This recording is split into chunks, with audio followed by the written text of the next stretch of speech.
Back in April, I applied for the Brook Creator Program, a website where passionate creators can get exclusive hardware sponsorships and some other perks. My application did get accepted, and they sent me a premium controller for me to take a look at from my own perspective. The Starburst Black Metal Edition. Because this item was sent to me for free, this is technically counts as an ad here in the UK and must be mentioned either on the title or the thumbnail. I should mention that I have purchased a fair amount of Brook branded products in the past, mainly accessibility to other legacy hardware such as controller adapters to plug into non-USB consoles, including the early PlayStations and Sega's 3D Duo, the Saturn and Dreamcast. All of these systems have an incredible library of fighting games, and having one of these is super convenient to play with your modern controller. I have 2 of each to let my friend have a fighting chance with their best controller.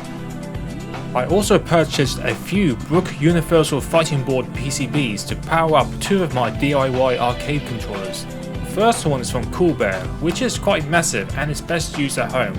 The other is the Furin. It's not as heavy as a Cool Bear, and I do use this controller for on-site events. Time for the unboxing. The first item you'll find after opening it up is the main product, the Starburst. And underneath the cover are the accessories. This includes the lanyard, a small screwdriver to remove the cover, 2 rings to attach with a long strap, a tweezer-like button remover to hot swap buttons.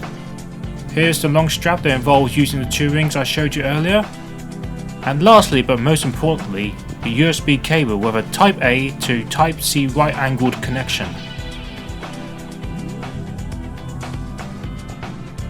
When you first take the controller out from its protective packaging, it has a magnetic cover that is very versatile. Not only it protects the buttons when not in use, but folding it over to the other side can function as a protective mat. The buttons are high quality concave types, which allows your fingertips to rest easy. It sounds very lovely to hear when you push a button on this. This controller supports 3 angle settings when placed either on a table or on your lap. The first angle is purely flat, so I'll show you the other 2 angle adjustments. The first angle tweak isn't hard to pull off. Have piece number 1 connect underneath the main base magnet and have the A pieces facing forward. The next angle tweak directly follows after the first tweak. Take a look at the green highlight. That base magnet segment can be folded. Connect that base magnet segment to set A and then do a fold. This should allow the controller to be at a higher angle.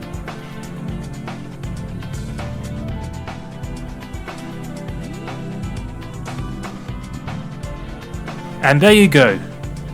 3 side view shots of the Starburst at 3 different angles. Which one do you prefer? The next analysis I want to find out is how heavy is this controller. As a speedrunner, I tend to bring multiple consoles and controllers with me to an on-site speedrun event, so my gear will be a lot more stacked than a fighting game player, and I have to keep an eye on the weight of my luggage before travelling to avoid the extra fine. The Starburst is under 1 kg, which isn't too bad considering there are other smaller controllers in the market that lack features such as protection and tilted angles. Brook erroneously had this at over 600 grams, and I had to ask him where they got that result from, and they corrected it just to be over 900 grams like the clip I'm showing here. Compare that to my traditional arcade controller and you can see why Leverless controllers have the extra edge. You got an extra kilogram to spare, which is great if you're planning to buy merchandise and or souvenirs. When you connect the USB cable to both the Starburst and console, it does a quick light show during booting. The RGB lighting setting can be altered by holding the function button and pressing the light punch. There are 6 settings including 0 lighting, press to dim, press to light, this is the ideal setting for controller cams, breathing, this is the first time setting you have by default, marquee, left to right, and lastly marquee, right to left. Pushing the input combination again will go back to no lighting mode. There is a way to change the brightness setting, and that involves using the next two punch buttons. To make them dimmer, hold function and press heavy punch. To make them brighter, hold function and press medium punch. Time to show you how to hot swap the buttons. With the tweezer-like accessory, you place each end underneath the gap of the button cup. Just be careful when you pull it out, as you will certainly pull out the switch piece too. Next, carefully separate the two and insert the switch piece back into the device.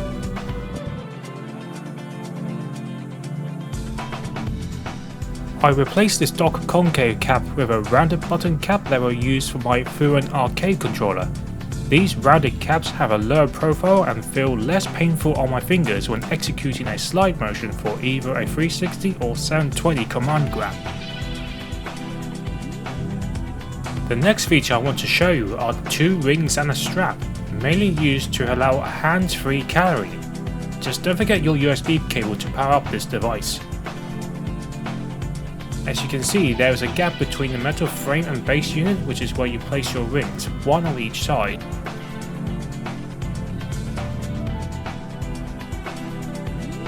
Then use the connectors from the strap to the rings and it's all done.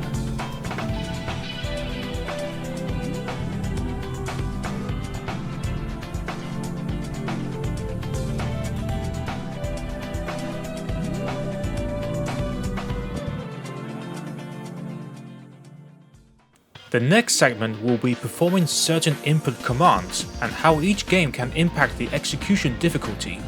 In modern games, Leverless players can just hold down, then mash forward and press a punch button to register a dragon punch like this. If you're playing an old school game from the early 90s such as Super Street Fighter 2 Turbo, you have to do the old fashioned way. As you can see, Ken is pulling off crouching punches and not dragon punches.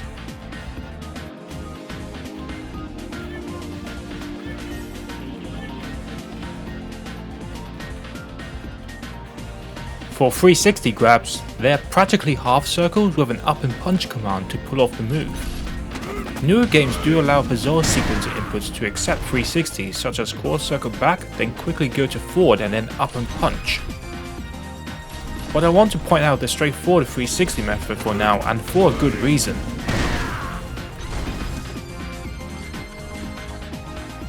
In Street Fighter 6, doing a specific rapid half circle input will clash with Zangief's level 2 command, which requires a double quarter circle forward motion. My point is, what works fine in 5 isn't safe to pull off in 6, so the best way is to shimmy with forward and backward input, then quickly input down to up and punch.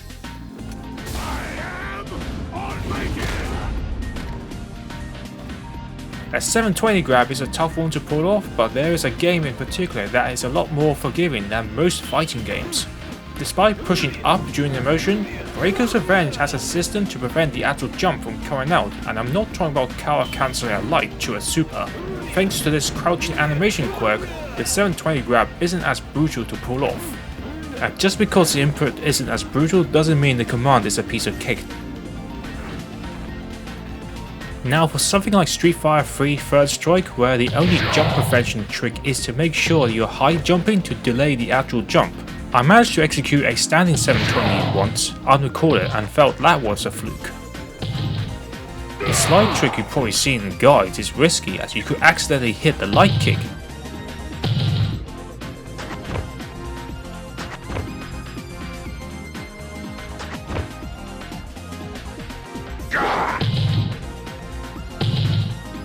So I tend to perform the 720 motion during a universal overhead or a forward heavy punch. Simply put, a standing 720 grab is easily a Grandmaster input. I replaced the 3 directional buttons with rounded buttons for my Furon arcade controller, and even though I still wasn't able to perform the sliding 720 motion, the sliding part wasn't as painful to pull off. Keep this note in mind.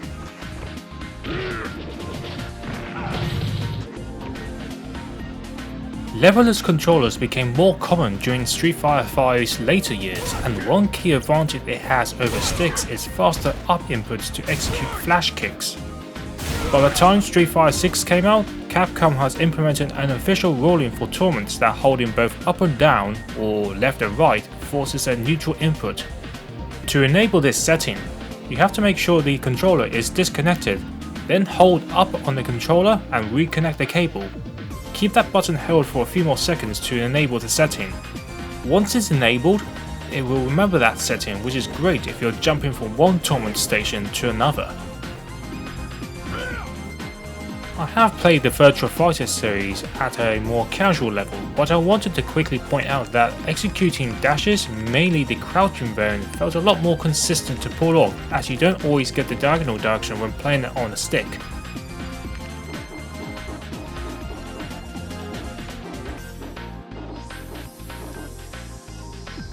So let's talk about the arcade button layout. There are two buttons nearby the up button representing the left stick click aka L3 and the right stick click aka R3. The biggest fighting game right now does allow unorthodox inputs to be set to certain commands, so players tend to input drive parry or drive rush to R3, then set drive impact to L3.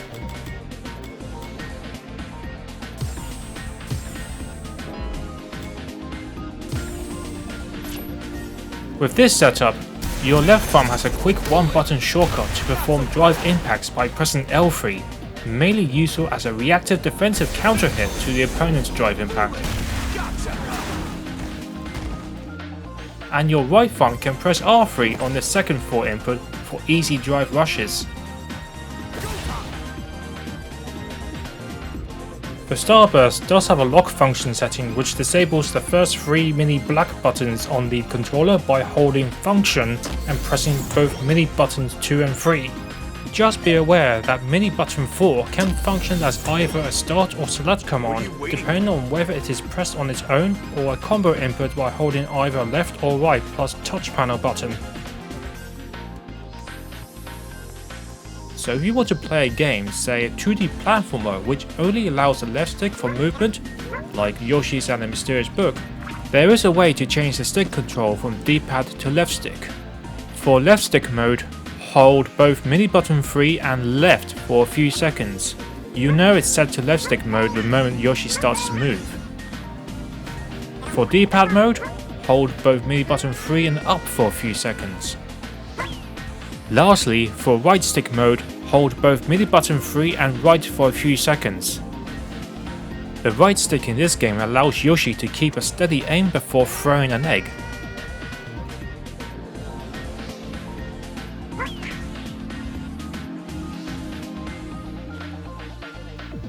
The next chapter is controller compatibility.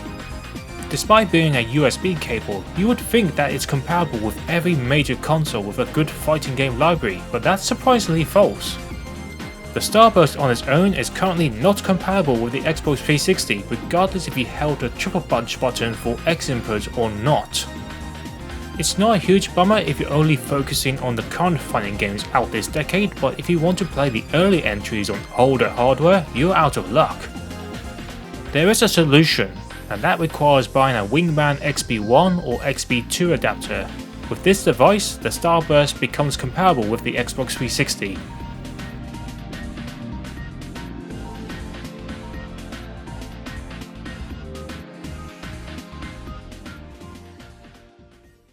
Next, I attached it to a Brook Wingman adapter and connected that to the PS2, and I can confirm that it works like a charm.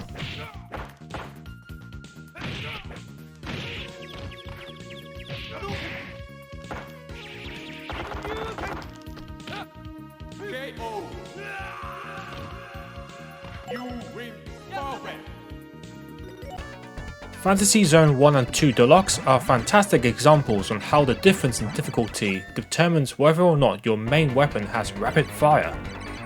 I'll quickly showcase a non-turbo fight.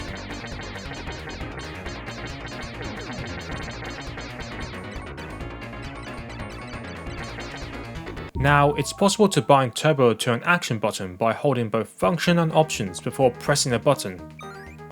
Pressing the button combination first time will enable it, and pressing again will disable it. You can tweak the turbo machine speed by holding both function and option again, but this time press up to increase it and down to decrease it.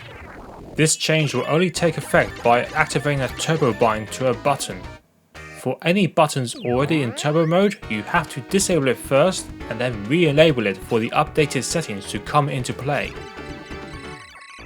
Up next is Capcom's Final Fight from Capcom's Beat 'em Up bundle released in 2018. The default controls work fine for normal controllers, but doesn't feel too good on Starburst. Fortunately, I can fix this by going to the options menu and select the correct action on each button. A lot of retro collections tend to have this feature, and this game does things right by having these settings per player.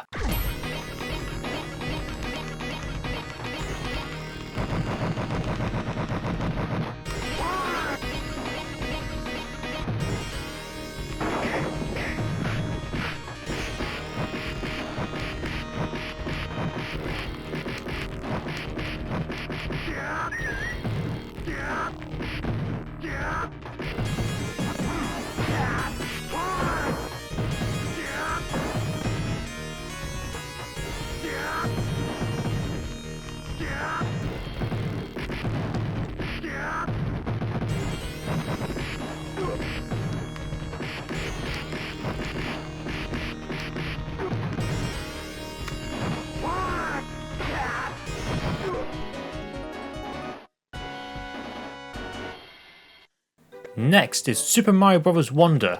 This is the newer Nintendo Switch 2 edition which came out in 2026.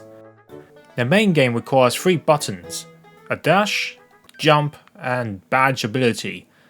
For dash and jump controls, it's best to go for the NES style, which is B to dash and A to jump. The ability button is right next to the jump button, and these 3 buttons all lined up work very well on the Starburst.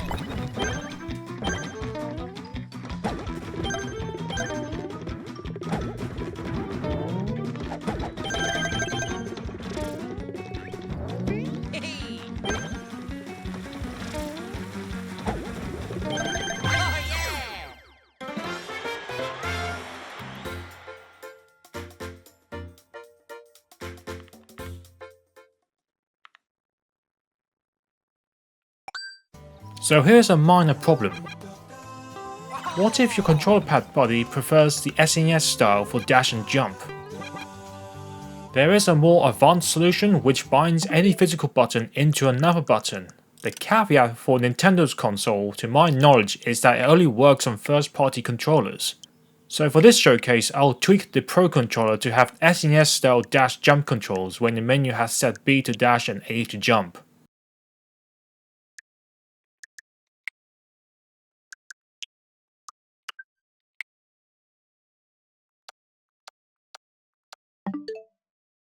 So after the adjustment, both the Starburst player and the SNES Master Race player can play the game without any arguments until the pad player presses the wrong button when it comes to interacting with the NPC or figuring out the new accept button when navigating the menu. So advanced binding is adjustments from the operating system menu, and if done right, it can be used for games that don't have any kind of in-game control settings.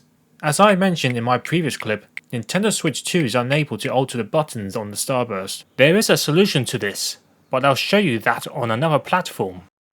On the 360, it's a no-brainer that it will work fine for fighting games, but what if you want to play a platformer that uses more than 4 action buttons? Well, you can see that its only default setting isn't very comfortable when it comes to advanced shield dashing.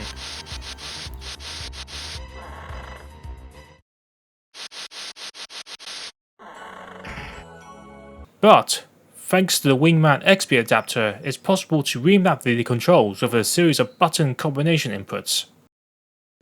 I apologize for the wall of text here. You can see why having button mapping from the OS menu is super convenient, as it keeps tracks on what inputs were tweaked.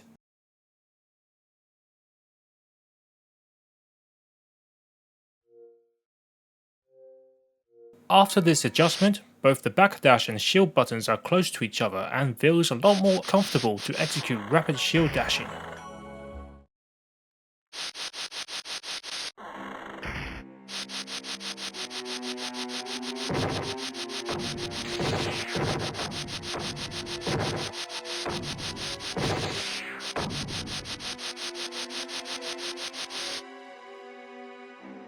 If you want to go back to its default controls, you have to input another sequence of button combination inputs to revert it back to normal.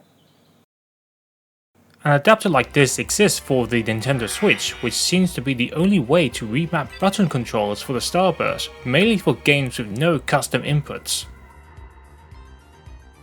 I currently don't have a PS4 nor 5 to test this, but I did experiment with Microsoft's Xbox Series X. The box art says it's compatible with the Starburst, but my first reviewing it didn't want to function properly at all, no matter if I used the Xbox Series controller mode or not. So I contacted Brook and got a replacement. I did send my original unit back over to Brook for them to check over, and they were able to fix it with an online firmware update. Now I got a Starburst that works absolutely fine with the Xbox Series X, and unlike the Nintendo Switch 2, it's actually possible to alter the buttons. For this showcase, I alter both the A and B buttons to have accept on Xbox's B button and cancel on the A button, mainly to have the accept decline layout similar to a Nintendo Switch controller.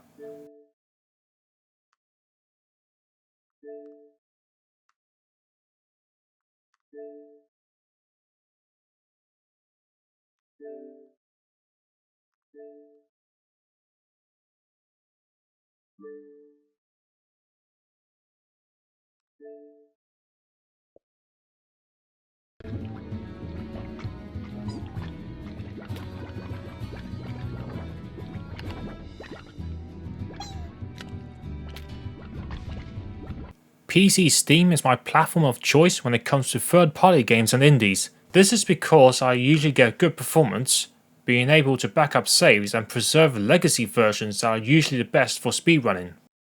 What I am showing you right now is loading up a controller template that was made earlier. This layout requires having the Starburst controller to be played upside down, which sounds absolutely bonkers, but trust me, it works very well, and for a game like Streets of Rage 4 where I use 6 action buttons, it plays amazing. Final crash. Final crash.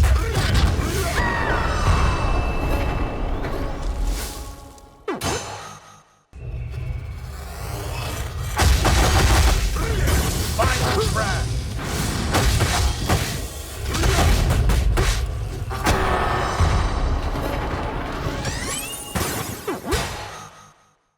Azura Striker Gunvolt is an interesting beast.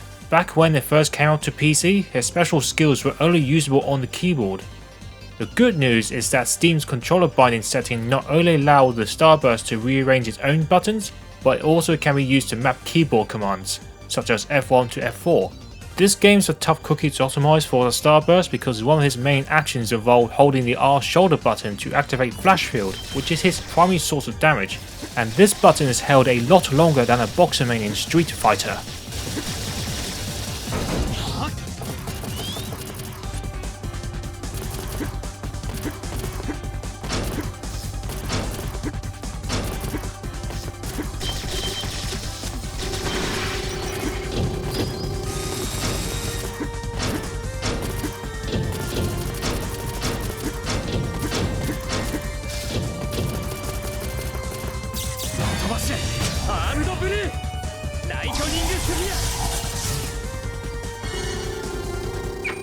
Time for the quickfire montage to showcase other games that may or may not work well with the Brook Starburst.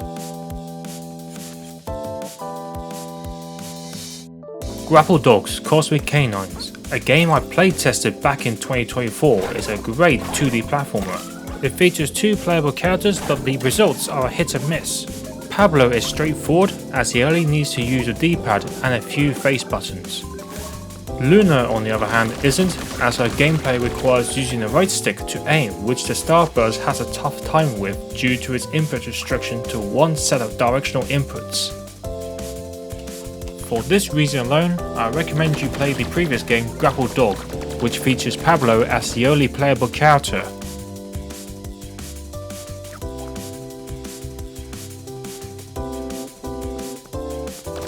Mario Kart World, the latest entry to the Mario Kart series is an obvious no-brainer, as some of the early games were playable on a D-pad. The only command you miss out on the fly is the rewind button, which is set to the down direction on the D-pad. Other than that, playing this game on the Starburst is a 9 out of 10. Time for the obligatory puzzle game clip. This ain't Tetris, oh no. It's Toyomon. You clear blocks by forming blue circles, and if you are able to clear multiple in a chain, you can send a lot of garbage blocks to the enemy. Playing this game on a Starburst is fine, nothing too difficult here.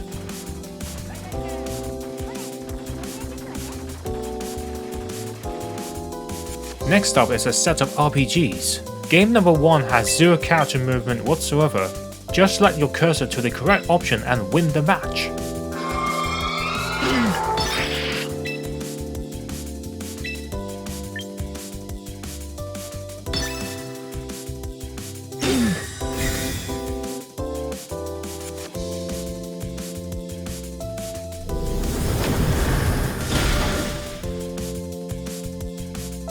Game number 2, SteamWorld Quest. This game has simple movement comparable to the RPGs from the pre-2000s.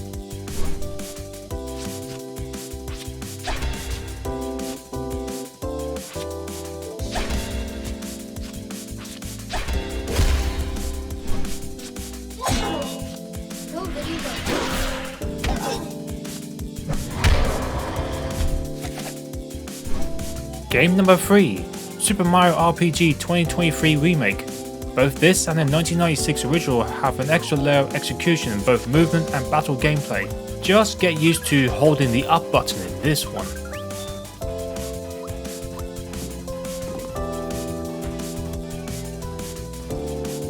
Game number 4, Pokemon Legends ZA Nintendo Switch 2 Edition. This is a 3D action RPG game which usually requires both sticks on the controller.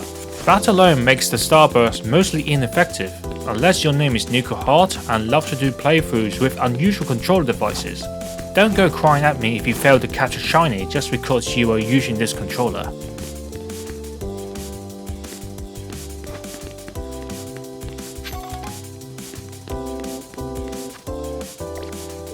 Another genre of games that works very well, whether it's casual or hardcore, is the turn-based strategy games. They're almost like an old school RPG when you think about it, as both the player and enemy take turns to do their actions.